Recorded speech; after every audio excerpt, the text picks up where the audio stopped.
Hi and welcome to episode 11 of Lisburn Distillery TV. So what all have we got in store tonight, Colin? Well, we've got an action-packed episode tonight, Lydia. We have highlights from the disappointing defeat against Sport and Leisure at the weekend, which is followed by a highly inspirational interview with White skipper Steven Curley. What have you got first? Well, I'm going to be catching up with Lisburn Distillery legend Phil Mitchell.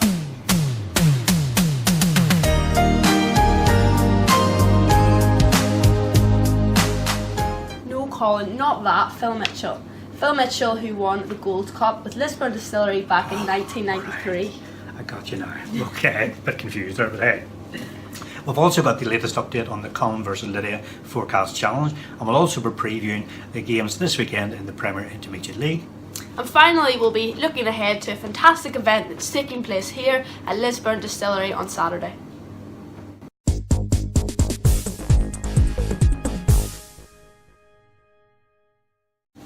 It was a disappointing weekend for the Whites, as their hopes of moving into the top three took a bit of a hit with a 3-2 defeat at home to Sport and Leisure Swifts. And what was an interesting game, the Whites had actually trailed by 3 goals at one stage. They did get 2 goals back, but in the end they couldn't pick up a third one, despite a fantastic effort at the very end, which was miraculously saved by the Sport and Leisure Swifts goalkeeper. Let's have a look at the match highlights from Saturday, as well as hearing from skipper Steven Curley giving his thoughts on the game.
welcome to a windy New Grosvenor, where this afternoon the Whites have lost by 3 goals to 2 to Sport and Leisure Swifts.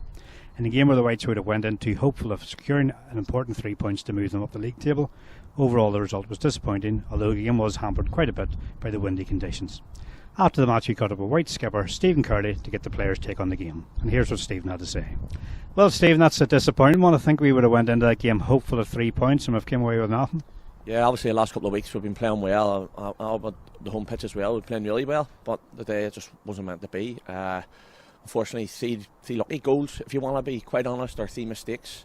But listen, we're all in the gear, and we lose the team, wins the team, and unfortunately today we're on the losing side, so we'll just have to keep going and pick up again for next week against Muir. How do you, as skipper, try and encourage the players to turn it around next week? Well, they just, even against Bangor last week, it was a tough game, sporting eyes of the day. Tough game, their teams are down there fighting for points. Where Muir's playing well, so they're trying to push in the top 6 like ourselves. So it's going to be another big game next week, and if we keep a clean sheet, we'll win the game. That's the way it's going to be. Does that defeat today puncture our hopes of promotion? Oh, yeah, especially with Donegal Celtic. I think at one stage of the season, Donegal Celtic were maybe 15, 16 points in front of us. A win today would have got us behind 2 points, but unfortunately, it just wasn't to be. But as I say, we'll go again next week. We'll have to get that win. We need to keep going. Obviously, me personally, as a club captain, I want to go up this year, and I'm sure the rest of the boys in that changing room want to go up as well, and they're disappointed. I know there was mistakes, but listen, there's mistakes as a team, and that's it. We could have missed a penalty. Their keeper saved. Wonder saved the end. Wonder saved, and could have even got us a point, but just wasn't meant to be. Just one of those days we'll put it down to. Oh, especially with the wind. Listen, Stephen, thanks very much for taking the time to come out and speak to us today.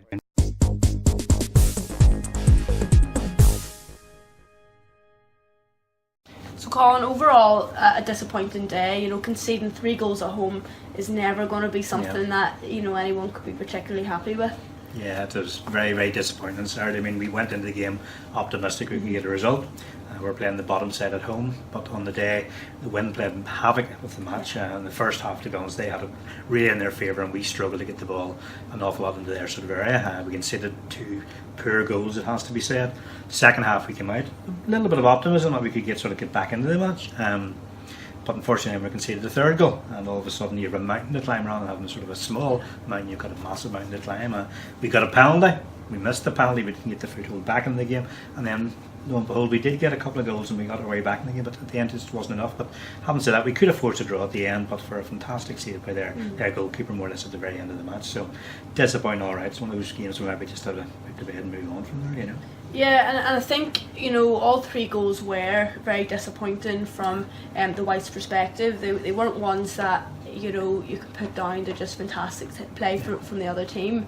But I think it's important to note. I mean football, it's a team game, and it's not about focusing too much on anyone's mistake or anything like that. At the end of the day, ball has to get through a line of attackers, a line of midfielders, a line of defenders before it ever gets actually an opportunity to go into the back of the net. And I think in football we do like to focus on individuals, whether that's the referee, whether that's anyone else, but we need to recognise that it's not like that in football. Yeah. I think Steven Curley made a very valid point in his post-match interview, which people have just heard there. Steve made the point that we win as a team and we lose as a team, and that's very, very true. He also went on to say that as a skipper he wants promotion this season. Now that was a big blow on Saturday, but the very fact he's talking positive like that can only sort of send ripples of positivity through the dressing room. Yeah, and he was constantly going back to the fact that the team were disappointed. Yeah. And I think what I can take from that is that they were disappointed because they knew they could have done better, and that's a good thing overall, that they're setting their standards high, and that they're not content with okay, we've been on a really good winning run, one defeat isn't going to do us any harm. No, they're saying no, we need to move on from this. And I think the beauty of football is that there's a game next week and that we can put it all right then, and that's exactly what the team will be thinking. Look forward to next Saturday to get things moving again.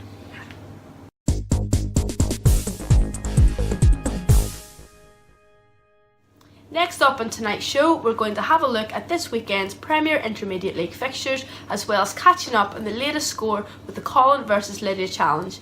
And as usual, I had another fantastic weekend, and I'm currently still in the lead. Do we have to talk about this? Oh, again? Yeah, I think it's important. Well, there was only 2 games last week.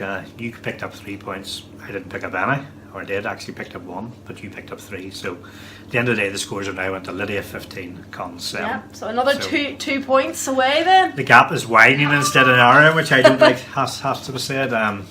For those who haven't been watching the Colin vs Lydia Forecast Challenge, this is the part of the show where Lydia and I attempt to correctly predict the scores and the outcomes of the games in the Premier Intermediate League. Yep. And the rules are basically, if you get a correct forecast, you get a point. Get a correct score, you get a bonus of 3 points. So at the end of the season, it's going to be a forfeit. What's the story in that one, Lydia? Yeah, so the forfeit is, if I win, you have to wear a Fulham shirt, which is, my dad's already been sorting out sizes and things like that. He's very excited. Cocky, very cocky. Whereas if you win, I have to wear a Chelsea shirt, which is, pretty much my worst nightmare. Well, that's the league leaders. Say no more. Anyhow, let's look forward to this weekend's fixtures. We'll see exactly how they turn out. If I fall further behind, I'm in big trouble, but hopefully I can put a few points back on the board. Yeah, still plenty of games left, to be fair. There is indeed. So we're going to start with a game which is on Thursday night. Now, when we were recording this, that's obviously in the future. This show will go live on the Thursday night, but basically we're going to take this into play anyway, and that's Newington against Newry. That's Seaview. So do you want to have a wee stab at that one? I'm going to go for a thrilling 2-2 draw. I'm going to say that Newry will win that one. I'm going to say they're going to win by 2-0. Okay. Next up with Banbridge versus Limavady. Ooh. Banbridge on a bit of a bad roll at the moment. Limavady still pressing hard. I can see. What can I see? I get the crystal ball out and work that one out. I can see an away winning that one. I'm going to say Banbridge 1, Limavady United 3. Well, Banbridge are at home. Banbridge 1, Limavady United 3. Okay, that's alright. You said at home. Did you not say at home? Right, never mind. Okay, I'm going to go actually the opposite way. I'm going to back Banbridge to pull it back. Okay. I'm going to say Banbridge 2, Limavady 1. Okay. Game 3 is Bangor versus Tobermoor. Okay, Bangor's still on a horrible run. I can't at the minute see them pull themselves out of that. I'm going to say Tobermoor 2, Bangor 1.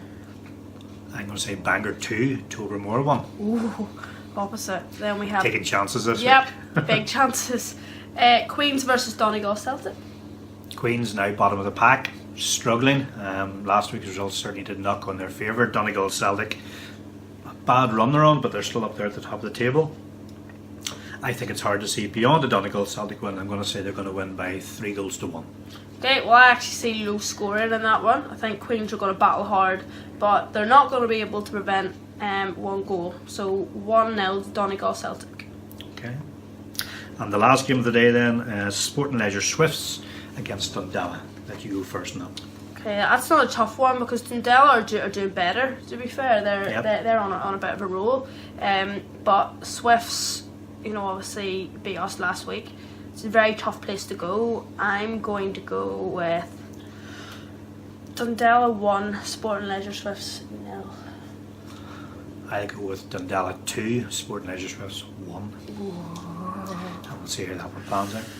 You probably noticed there we haven't mentioned Distillery in those fixtures, mainly because we didn't think it was right that we should be predicting Distillery scorelines. But the Whites are actually at home this weekend. That's Saturday the 18th of February when we'll be entertaining Myola Park here at New Grosvenor Stadium. And it's a kick-off at 3 o'clock. If you'd like to come along and support the Whites, we'd be more than happy if you're supporting the day. So hopefully we'll see you on Saturday the match.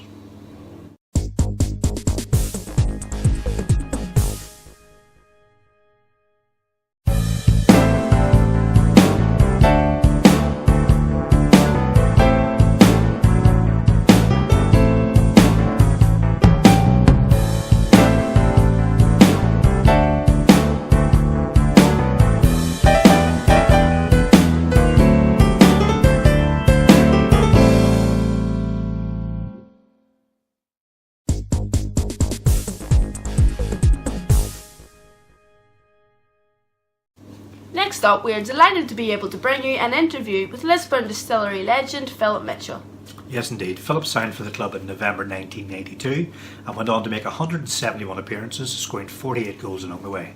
And the highlight of that distillery career was winning a Gold Cup winners' medal in November 1983. So Phil joined us here at Lisburn Distillery TV earlier on in the week, and here's what he had to say.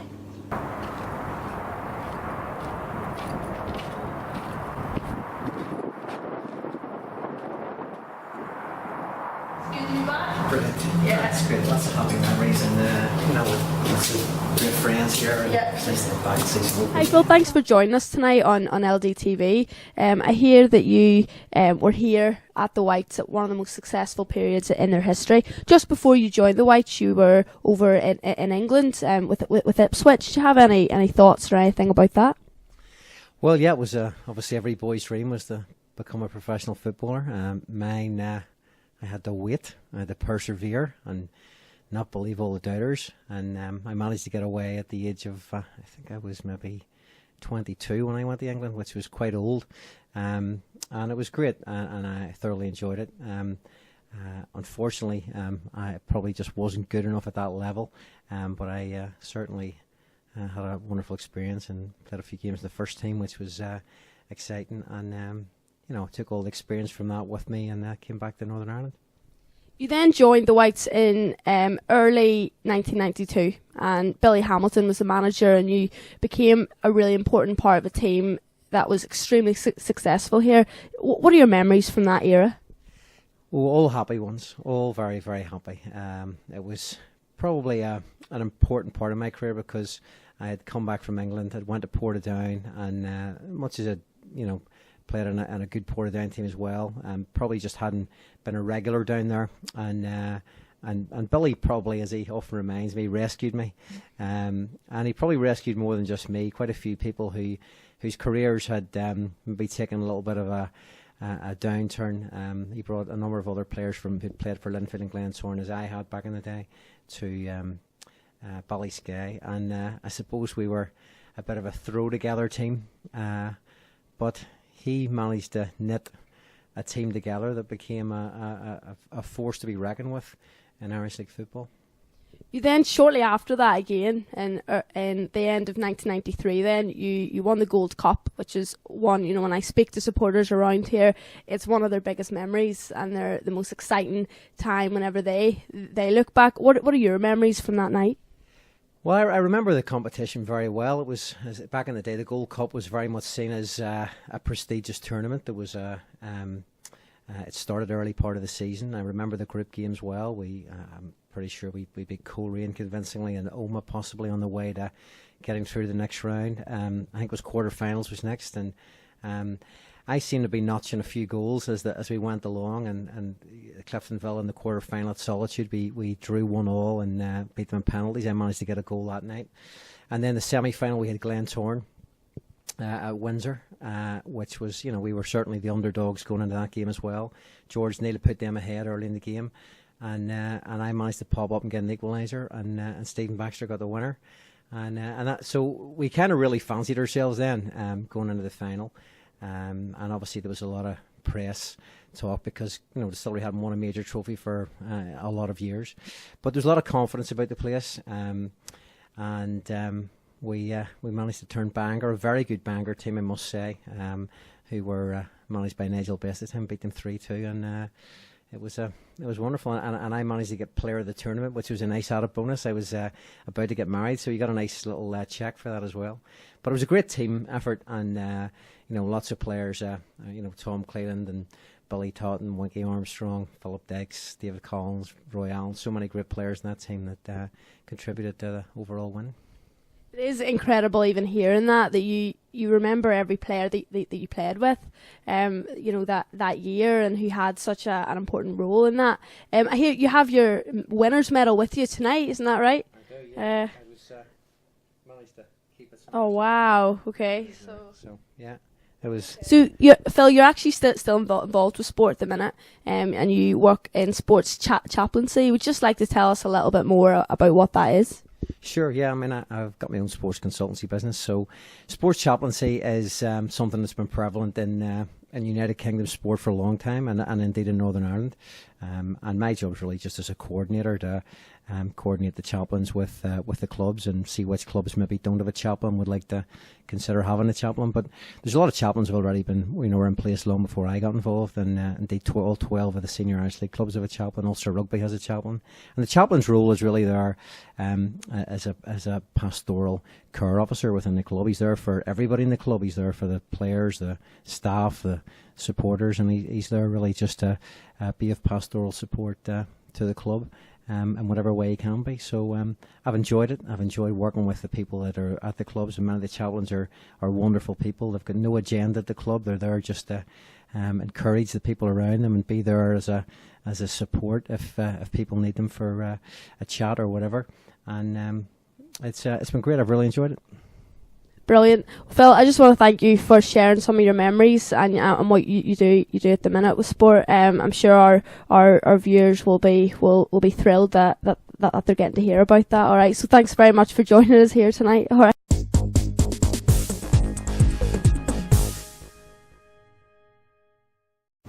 So finally on today's show, I understand, Lydia, you have some details on an extra special event happening at the club this weekend. Yes, so this weekend sees our next of our Lisburn Distillery's Managers Lunch, which will take place just before the game against Moyola Park. Yes, indeed. The Managers Lunches at the Distillery are always very popular events, and this week should be no exception. Not only can the supporters have a chance to enjoy some great food, but they also get the chance to question Colin and George O'Boyle exactly how they feel the team is faring at the moment. This week we are also delighted to be able to include guest speaker Stephen Small, who is a former Lisburn Distillery player. Stephen also went on to play for Cliftonville, where he has managed to pick up some league winners medals before taking the leap into management, where he led Carrick Rangers into promotion to the Premier League. And if you'd like to attend this weekend's Managers Lunch, it's a £10 cost for adults, £5 for children. It starts at 1 o'clock here in New Grosvenor, and if you'd like to book your space, please email us on the address which is now shown on your screen. The event will take place here at the club in the Phoenix Coffee Shop, and it starts at 1 o'clock. We'd love to see you there. Yeah.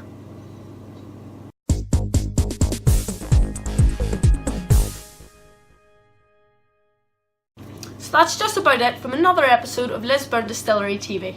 On behalf of Lydia and myself, we'd just like to offer you a big thank you for taking the time to watch the show today. It really is appreciated. If you would like to get in contact with us, you can do so at the dedicated email address, which is now shown on the screen in front of you, or you can get in touch via Facebook. Either way, we would really love to hear from you. Thanks once again very much for watching. We really do appreciate your support. Come on, you Whites.